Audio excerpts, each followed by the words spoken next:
You know, when you get the hang of it, when you get the hang of what meditation really is, what you realize is what you're practicing is being with whatever is there and allowing it to be the way it is. And that's wisdom, right? That's wisdom. Because it is the way it is, whether you allow it or you reject it. It's already happened. You know, one of the things that's important to understand about the human experience is that, you know, we, in our naivete, in our innocence, in our ignorance, we have this notion that what's happening is something that we have some say-so about. This is very important because this is one of the things that you can wake up to with meditation. We have this naive notion, this innocent notion that what's happening is something that we have say-so about. But if you really pay attention, one of the things you'll notice is that the thoughts that arise in your mind have already happened when you become aware of them. That the feelings, the emotions you experience have already happened when you become aware of them. And so the only thing that's possible is for you to allow that to be the case or to resist it. And for most people, they spend their existence interacting with what's happening, constantly judging and evaluating whether it's okay or not, whether they like it or not, whether it should be different than it is or not. And that's suffering. That's what suffering is. And it takes being a typical human being to do this. It takes being a typical human being to do this.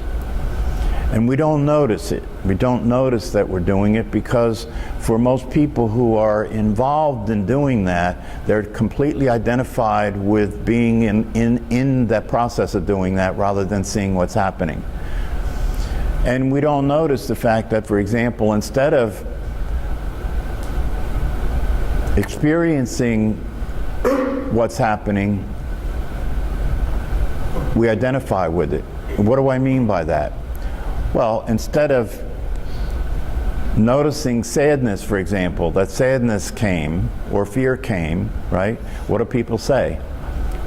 I am afraid. Do you see the identity? I am afraid. I am the fear. I am afraid. Instead of being sad, I am sad.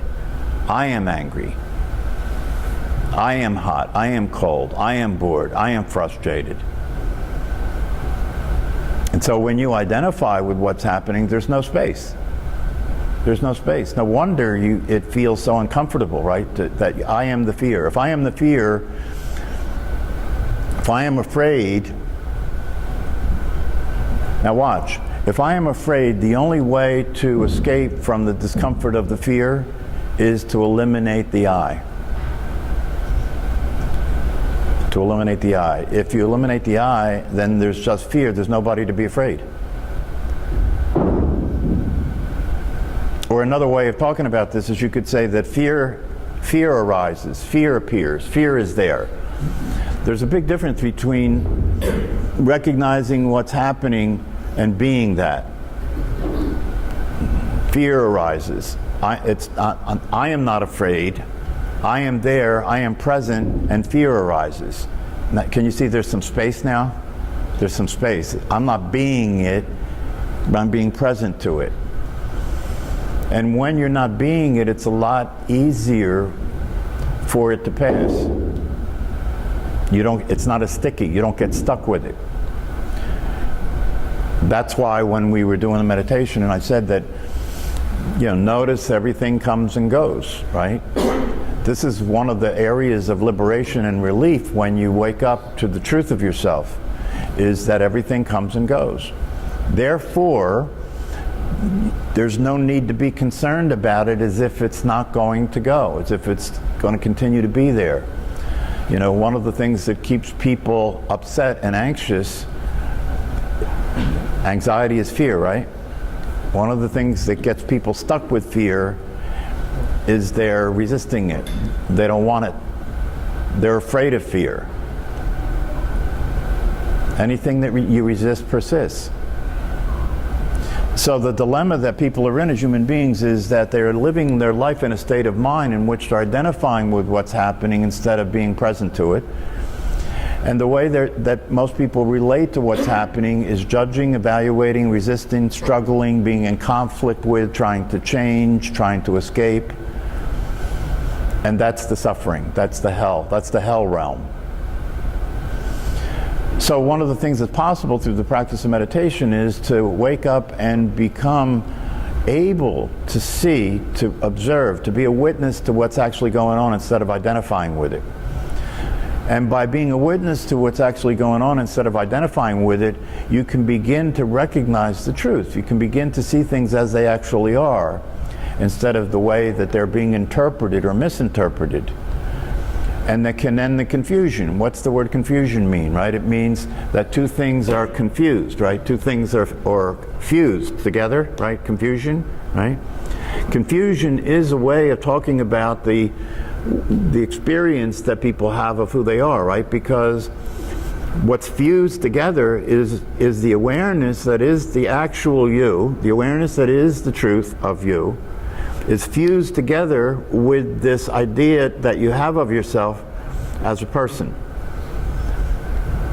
And so when you hear that message, when you realize that this is the case, then the first thing that happens is you, as the confused person, recognizes the possibility of being free from the confusion, recognizes the possibility of being free from being the person that is in the state of mind that's judging and evaluating and resisting and suffering. You want to be free from that. There's no other way for this to happen because you are so thoroughly the person, the brain is so thoroughly programmed that that's the case, the mind is so thoroughly programmed that that's the case, there's no other way to proceed other than you're beginning to come to an understanding about the possibility that you may not be that person. But here's the hitch, and this is a place that many people get stuck and stay stuck, right?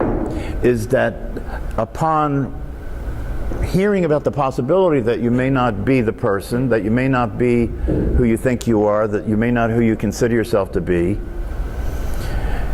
you naturally desire freedom. You naturally desire to be free from the conundrum that is for you, right? Because if you begin to look at it and hear the reality of it, it's obvious that anybody would want to be free from that.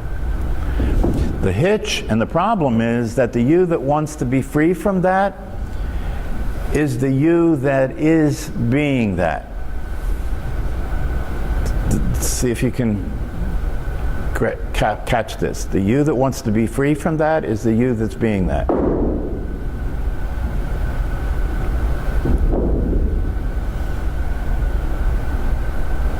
And the you that's being that is nothing other than an idea, is nothing other than an image, is nothing other than a concept that you continue to maintain about what you are, that has no existence of its own. This is the problem, right?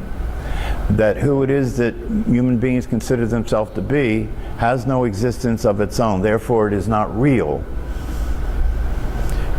At the same time, it's necessary, right? It's necessary. You can't play Monopoly without having a piece on the board. You can't be in the world without having a separate individual identity as a person. So it's inevitable, it's necessary. And when you hear the message of the possibility of liberation and freedom, the hearing of the message is being heard by the person.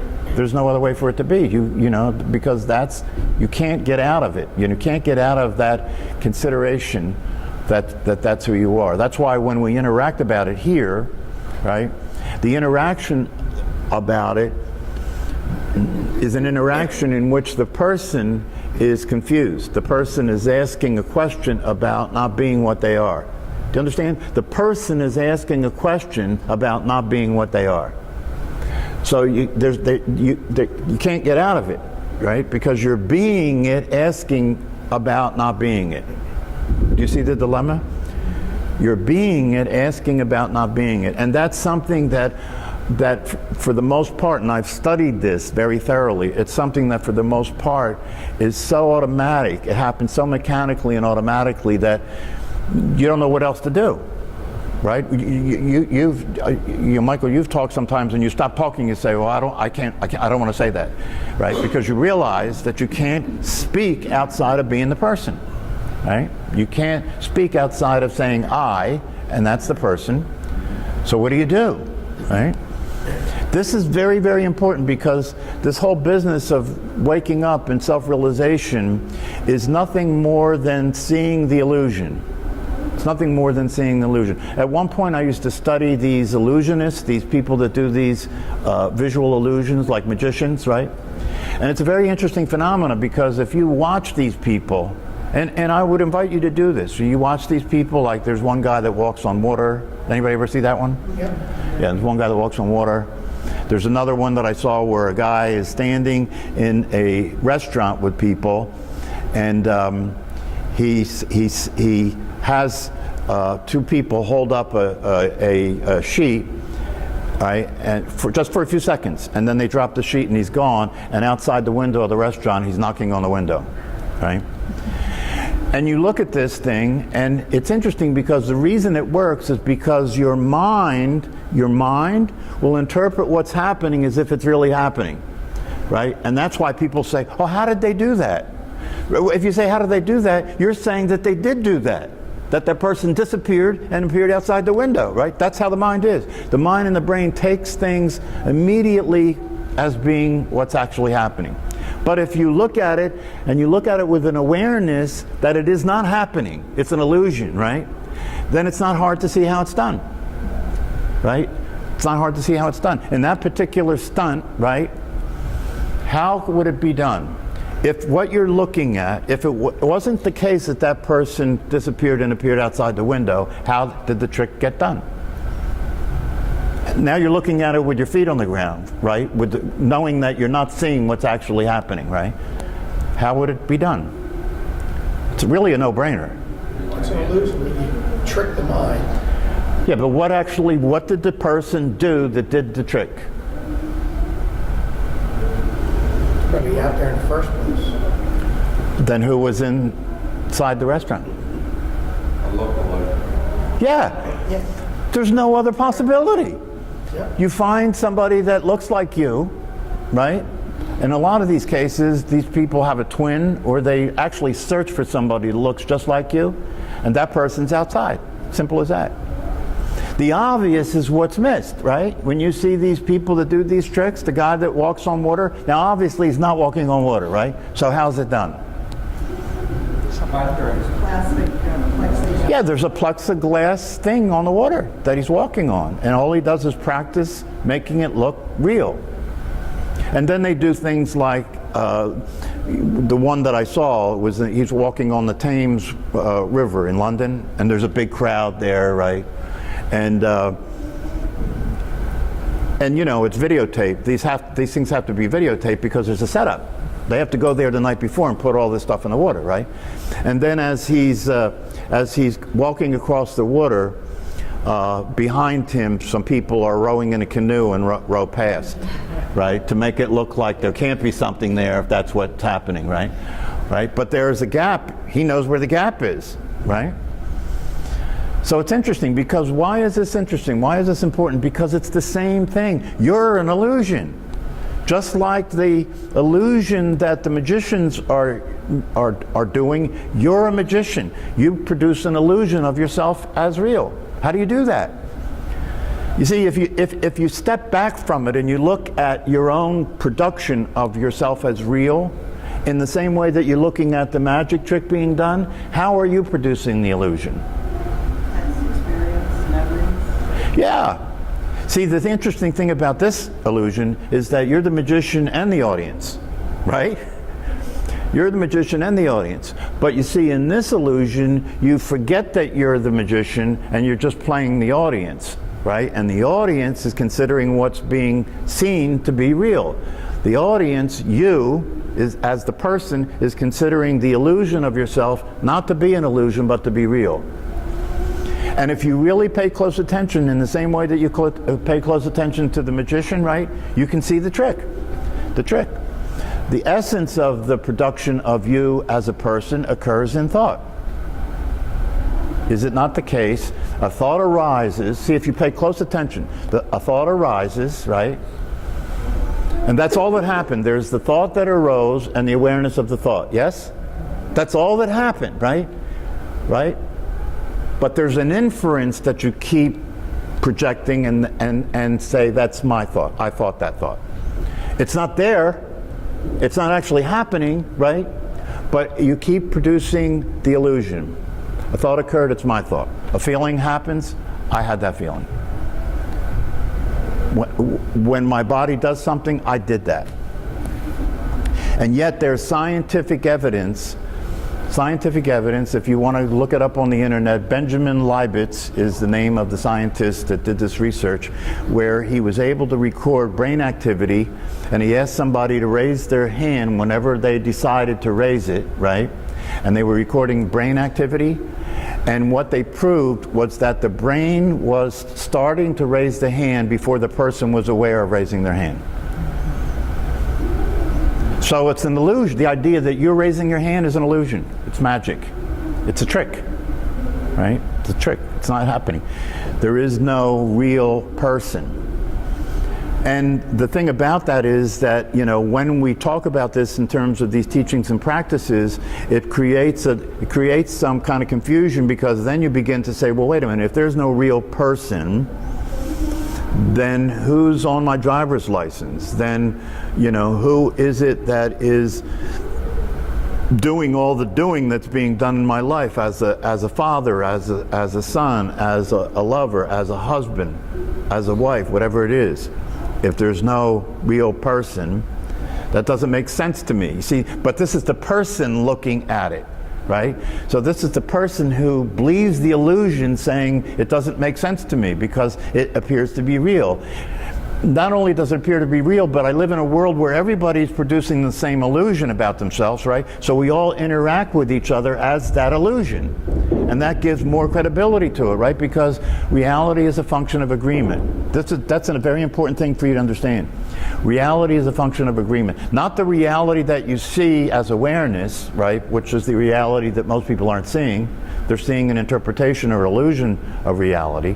And in the illusion of reality, agreement is what determines what's real, right? So everybody agrees that you and I are separate people, separate personalities and separate bodies, right? With separate stories and separate histories and all that. And you and I agree about almost everything, right? If you look around the room, haven't we all agreed on this, right? When you were a kid in school, you were learning the agreements, right? Everybody agrees that's the floor. Everybody agrees that's up. Everybody agrees that those pieces of paper are called money, right? Everybody agrees that this is you, this is your body. Everybody agrees that you are your name. And so you just learn all the agreements, right? So reality is a function of agreement. A little rock, by agreement, is called a diamond, and it's valuable. In reality, it's worthless. It's just a piece of rock. A piece of paper that has a number on it has value. In reality, it's just a piece of paper. It has no value at all. It's the agreement that has us relate to it as if it's something that it's not, just because we agreed that that's the case. And so you have come into agreement about who you are, and you're maintaining that agreement with the rest of humanity. And so 8 billion people are pretending to be something that doesn't actually exist. And then the reality of it is, because from that point of view, you'll say, well, how can that be? How can that be? If you say that to somebody out there who hasn't heard this conversation, you know, they will look at you like you're crazy. What do you mean, I don't exist, right? The reality of it is, it's not that the person doesn't exist as a person. See, this is the thing. It's not that the person doesn't exist as a person, and that person does appear to be separate. That person does appear to be a body. That person does appear to have continuity. You know, it's the same person, right? You're the same person as you were yesterday. You'll be the same person as you were today, tomorrow, right? It appears to have continuity, but if you look closely, you're never the same person, are you? Moment to moment, your thoughts are changing, your body's changing, your feelings changing. There is no consistent person there. That's why you're crazy. That's why people are crazy, right? Because you know the truth is that you're always changing. You don't know what you're going to think tomorrow. You don't know what you're going to believe tomorrow. When you look backward, you thought things and believed things in the past that you consider to be absurd now, didn't you? So what's true? That's uncertainty. That's the anxiety, you see. The anxiety is because you know you don't know what the hell's going on. But you have to keep pretending you do so you won't look like you're crazy. It's funny, isn't it? It's totally, you know, there is no consistency. It's completely inconsistent, completely unreliable. And so if you start to wake up and you start to recognize the illusion, what you see is that, yes, there is an appearance of a separate person.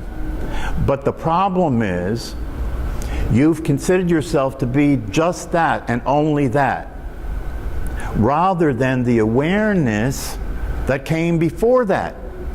The awareness that isn't limited by the limitations that that has, right? As a person, as the neuroscientists tell us, as a person, the data that it would take to operate your life could be held on a thumb drive. That's how small you are.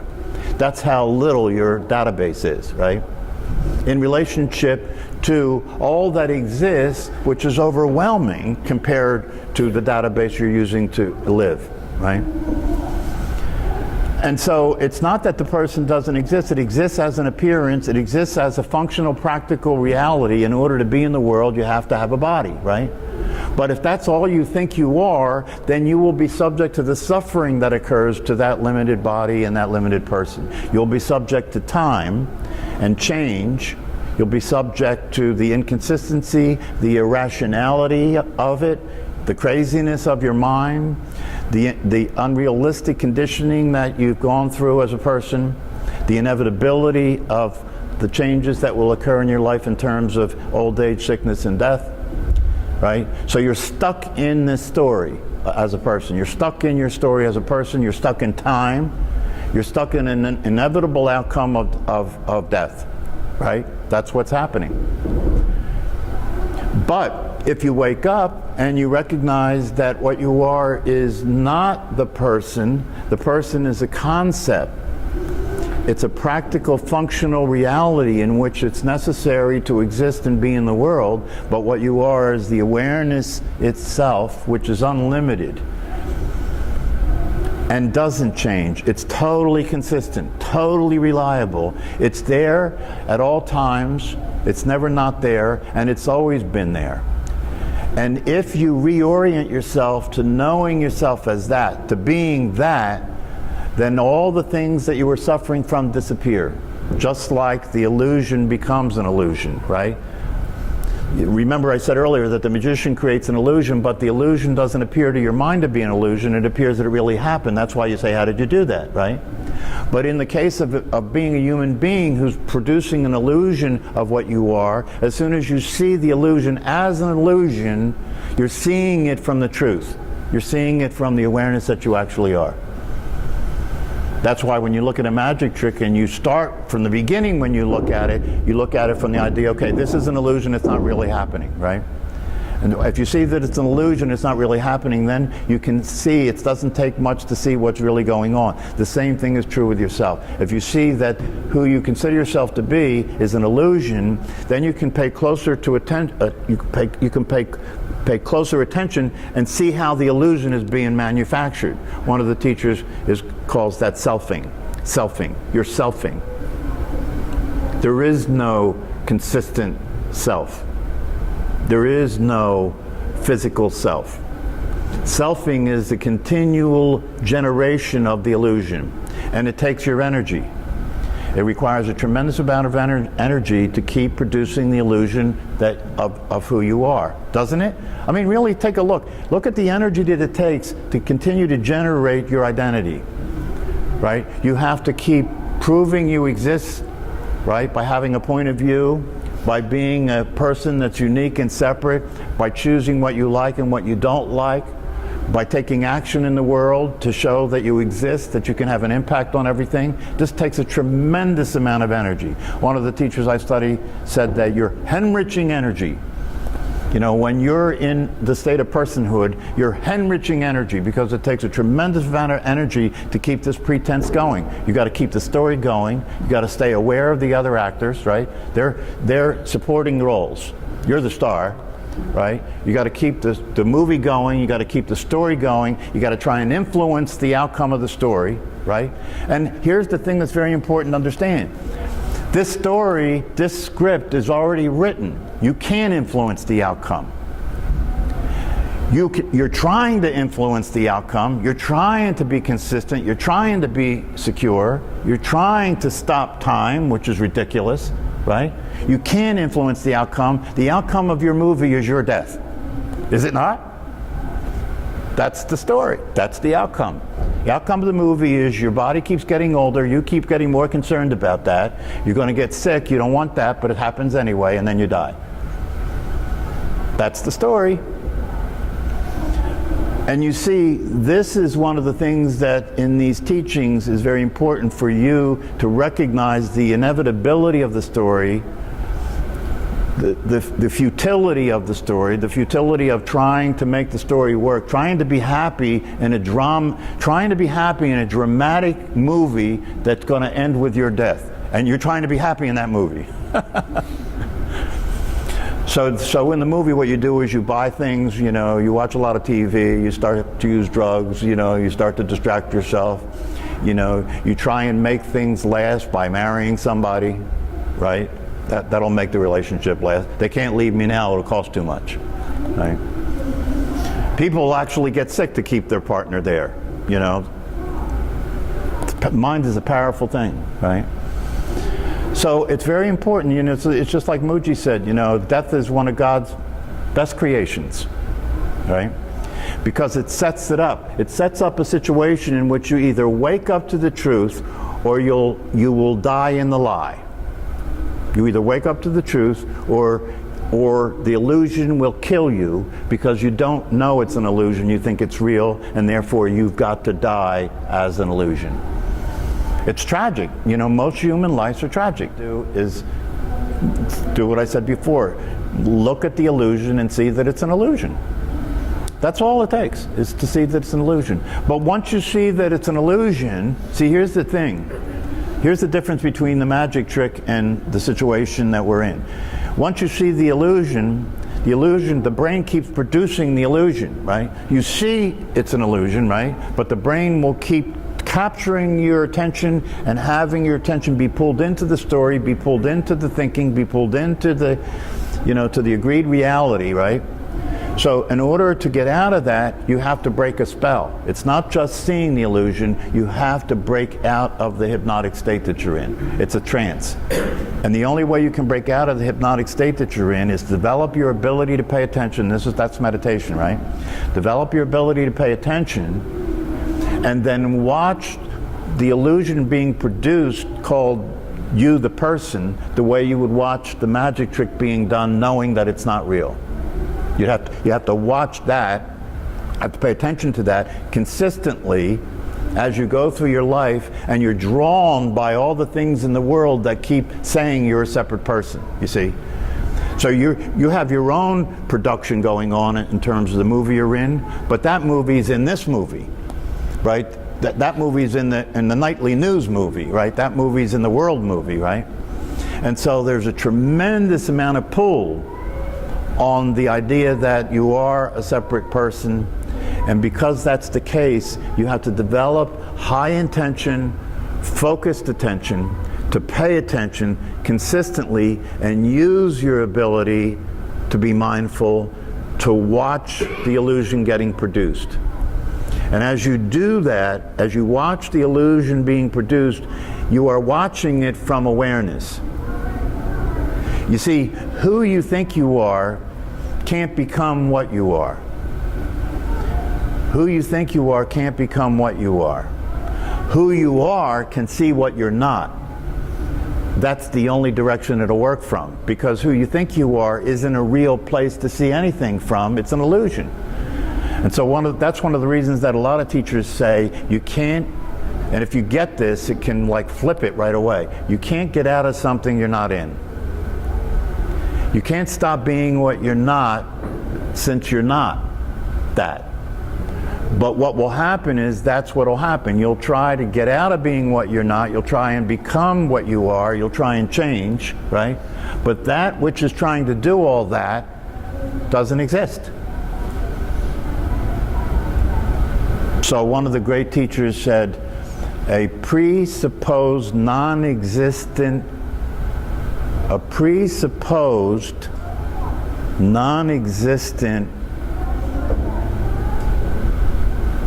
self, a presupposed non-existent self is seeking salvation for a non-existent self. That's the whole teaching. A presupposed, in other words, you've already made this supposition. It's not happening now, it's been done. You've supposed what you are. A presupposed non-existent self seeks salvation, seeks liberation, seeks to escape from a non-existent self. How are you going to do it? Right? That's impossible. But that's what you've got to get. You've got to see that in action. You've got to see that happening moment to moment, this presupposition of what you are trying to escape from itself. This presupposition of a non-existent self trying to escape from a non-existent self. That's the whole teaching. If you see that and you're aware of that from moment to moment, you're out of it. Right? You're out of it because you were never in it. It's like time, right? This whole idea of being in the present moment, right? If you wake up and you see the truth, you realize that there's no way not to be in the present moment. How are you going to not be in the present moment? And if you're trying to be in the present moment that you never were out of, you're wasting time. If you're trying to be what you already are, you're wasting time. So one of the things that's really helpful to wake up and to realize yourself as awareness is to create a crisis. That's why Eckhart Tolle woke up when he was about to kill himself. That's why a lot of people who have near-death experiences or things like this woman that you talked about wake up when that happens, because the shit hits the fan. Everything's on the table all at once, right? So what I say to you is, instead of having to hope something terrible happens to you, right, so that you can wake up, have the life you're living be a crisis. It is a crisis, because you're living with a very, very dangerous presumption, which is that you have time. You have time to wake up. If you meditate enough, if you keep reading enough and going to retreats and keep doing whatever it is that it takes to wake up, someday maybe you'll wake up. Maybe you have to get touched by a saint or something, right?